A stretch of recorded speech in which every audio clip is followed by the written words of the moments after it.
Good morning friends, welcome back to my channel আমার কথা।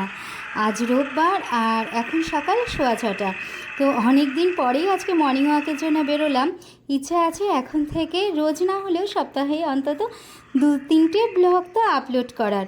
তো চলো আজকের ব্লগটা ঠিক এখন থেকেই শুরু করলাম। ব্লগটার সাথে অবশ্যই থেকো। দেখো না কত আম হয়েছে গাছটাতে, দাঁড়াও একটু জুম করে তোমাদের দেখাই।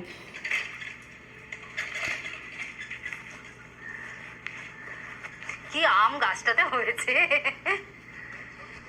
হ্যাঁ, পড়ে না?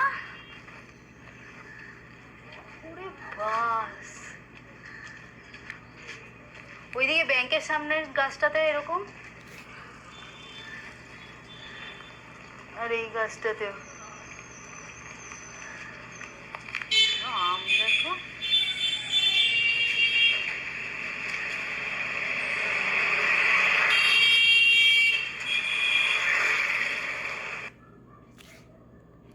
এখন সকাল 7:30 বাজে আর আমি মর্নিং ওয়াক করে বাড়িতে ফিরে এসেছি। আসার পথে কিছু বাজার করে এনেছি। তো দেখো এই গাছটা আর আরেকটা গন্ধরাজ ফুলের গাছ আমি কিছুদিন আগে কিনেছিলাম। তো এই গাছে একটা ফুল ছিল তখন, তো আজকে আবার নতুন করে এই গাছটাতে একটা এই থোকা জবা হয়েছে। কি সুন্দর কালারটা, এত সুন্দর পিঙ্ক কালারটা। আর এই যে এই গন্ধরাজ ফুলের গাছটা কিনেছি, কিন্তু এখানে জানো তো ফুল কিছুভাবেই হচ্ছে না। এই কুড়িগুলো আসছে আর কয়েকদিন পরে হলুদ হয়ে হয়ে পড়ে যাচ্ছে, জানি না কেন। যাই হোক, এখন ঠাকুরের জন্য ফুলটা তুলে রেখে যাই, নয়তো একটু পরে যখন পুজো করতে আসবো না, এই ফুলগুলো রোদে একেবারে মিয়ে যাবে আর তখন আর ঠাকুরকে দেওয়াও যাবে না। আর এই যে এই ঝুমকো ফুল আমি আর তুলি না, ঝুমকো ফুলগুলো গাছেই থাকে, এই ঝুমকো জবা আর এই সাদা জবা নেব, ব্যাস। এবার ঠাকুরের জন্য ফুলটা তুলে রাখি। আজকে তো রোববার, তো সেই জন্য আমি একটু পরে পুজো করতে যাব।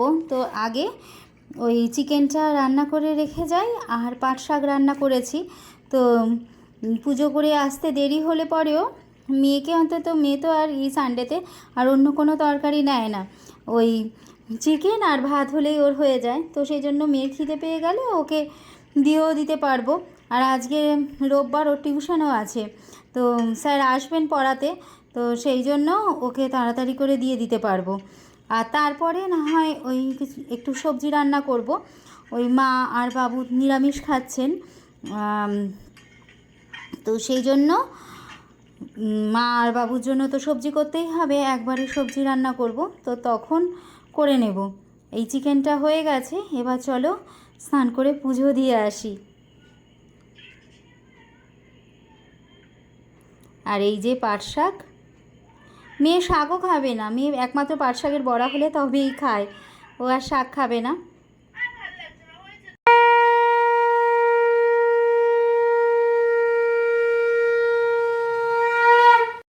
আজকে পুজো করতে যাওয়ার সময় তখন আমার ভাই, তো মানে আমার সেজো মাসির ছেলে, তো ও ফোন করলো, ও মাকে দেখতে আসছে। তো অনেক দিন থেকেই বলছিল মাকে দেখতে আসবে, তো আসা হচ্ছিল না, ও টাইম পাচ্ছিল না। তো আজকে আসছে, তো আমি ওই তাড়াতাড়ি করে পুজো সেরে নিয়ে এই এখন ঘরে এসে আগে এই ভাজাটা বসিয়েছি, তারপরে একটু আমডাল করব আর চাটনি করা হয়ে গেছে, এই আর কি। আর কালকে মায়ের 1.5 মাস হয়ে গেছে, তো মাকেও কালকে চেক আপ করিয়ে নিয়ে এসেছি। চলো ভাজা করতে করতে তোমাদের সাথে সেই ভিডিওটা একটু শেয়ার করে নিই।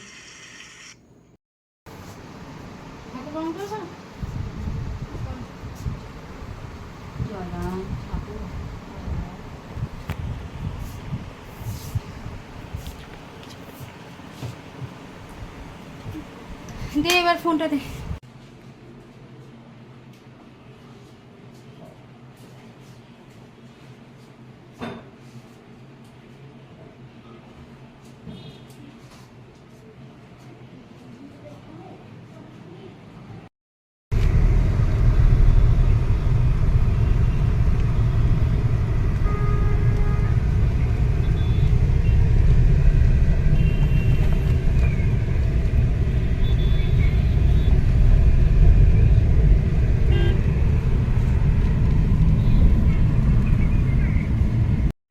এখন প্রায় 2:30 বাজে আর আমার রান্না মোটামুটিভাবে হয়েই গেছে। ওই আমাদের জন্য করেছি আম ডাল, একটা নিরামিষ তরকারি তো সবার জন্যই করেছি, আর মা আর বাবু নিরামিষ খাচ্ছে বলে সেজন্য লাউ দিয়ে মুগের ডাল আর পটল ভাজা আর মাছ ভাজা করেছি। আর এদিকে চিকেন দিয়ে মেয়ে খেয়েছে, আর খেয়ে ও রেস্ট নিচ্ছে যেহেতু ওর পড়া আছে। আর এদিকে পাট শাক তো করেই রেখেছিলাম, আর আমের চাটনি এই করেছি। এবার ভাইকে খেতে ডাকি, ও আবার তাড়াতাড়ি খেয়ে দিয়ে বেরোবি, ওই 4:30 4:45টার মধ্যেও বেরিয়ে যাবে বলছে।